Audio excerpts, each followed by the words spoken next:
فانا بعمل ايه؟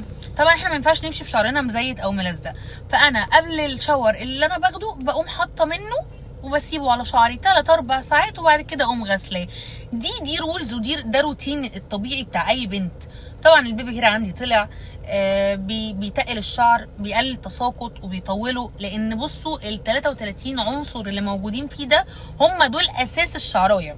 يعني من صغري جدتي معوداني على الحاجات دي، فهي اصلا اسمها وصفه جدتي، لان اللي بيعمل الحاجات دي الستات الكبار. فانا جدتي كانت دايما ممشياني على الحاجات دي، ان هي دي حاجات اساسيه. حمام زيت لشعر اي حد لازم يتعمل قبل الدش، بس طبعا واحنا صغيرين كان بيتحط ويتساب. فيا جماعه انا خلصت والله، وبعدت جبت كميه تانية. تمام. فاللي محتاج بقى شعره يتقل. فانا عشان قلت لكم انا جبته ولسه ما جربتوش، فانا حبيت اقول لكم النتيجه، ان انا بعد ما جربته كمان طلبت تاني. هحط لكم لينك التيك توك، لينك الفيسبوك،